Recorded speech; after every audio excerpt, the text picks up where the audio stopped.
Please আমাদেরকে রক্ষা করুন। উপরে আল্লাহ, পরে আপনারা আমাদেরকে রক্ষা করতে হেল্প করুন প্লিজ। আসসালামু আলাইকুম দেশবাসী, আপনারা সবাই কেমন আছেন? আপনারা সবাই হয়তো ইতিমধ্যে জানেন যে আমরা 30 জন লোক একসাথে রাশিয়াতে আসছিলাম। 30 জন একসাথে আসার পরে আমাদেরকে আমাদের এজেন্সি 2 জন রাশিয়ানের হাতে উঠাই দিছিল।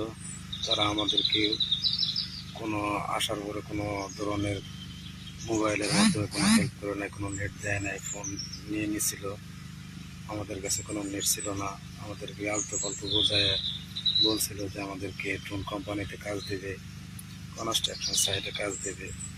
এই সমস্ত কথাবার্তা বলে আমাদেরকে মনে করেন যে যুদ্ধক্ষেত্রে পাঠিয়ে দিয়েছে, আমাদেরকে বিক্রি করে দিয়েছে। আপনারা হয়তো ইতিমধ্যে জানেন।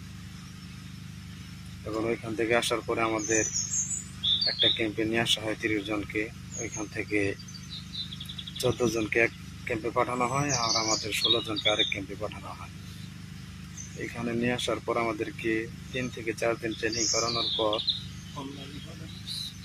5 জন 6 জন করে একদম ফোন লাইনে পাঠানো হয়েছে যুদ্ধ করার জন্য।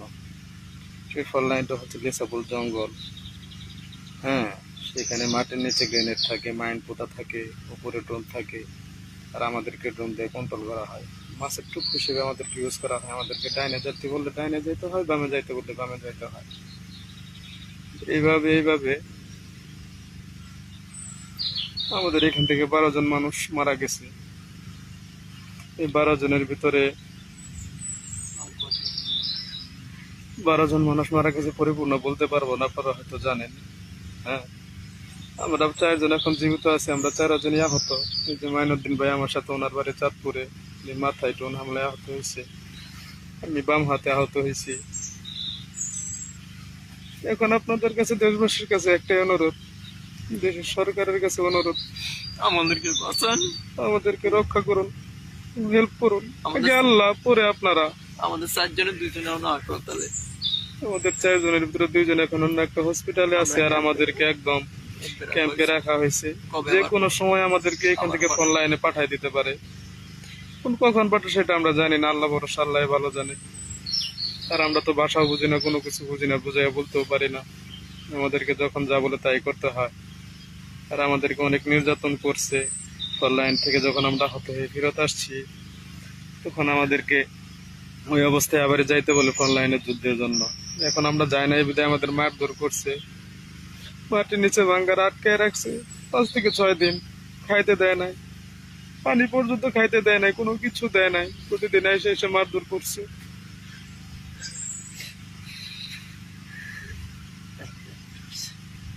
আপনাদের কাছে একটা অনুরোধ, দেশের প্রধানমন্ত্রীর কাছে অনুরোধ, আমাদেরকে বাঁচান, চেষ্টা করেন, আমাদের সবাইকে রক্ষা করতে হেল্প করেন। দেশবাসীর কাছে একটাই অনুরোধ। আর সবার বাড়িতে ছোট ছোট বাচ্চা আছে, আমার বাড়িতে একটা 5 মাসের বাচ্চা আছে। আমরা তো এই জীবন চাই নাই। আমরা আসছিলাম শুধুমাত্র ডাল ভাত খেয়ে বাঁচার জন্য, আমাদেরকে এভাবে বিক্রি করে দিছে। এখন কি করবো আমরা বুঝতে পারতেছি না, বুঝি না বাসা, কোনো কিছু বুঝি না।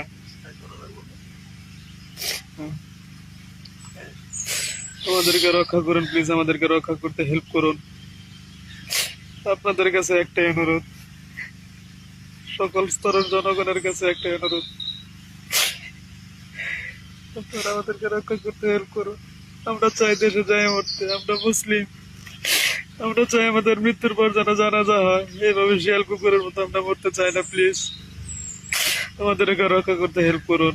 আপনাদের কাছে একটাই আহ্বান। আর আমরা ফোন চালাচ্ছি এখানে, লুকায় লুকায় একটা ফোন কিনছি হসপিটালে নেওয়ার পর।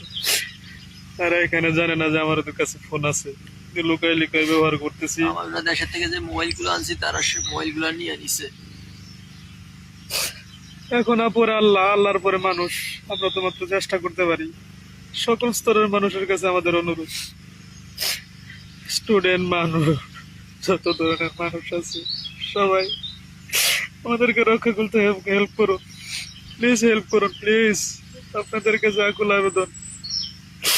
তা নইলে যে কোনো সময় আমাদের ফোন লাইনে পাঠাই দিবে, আমরা মারা যেতে পারি যে কোনো সময়। ড্রোন হামলায়, গ্রেনেড বোমা, অথবা মাইন্ডে পাপড়ে মারা যেতে পারি।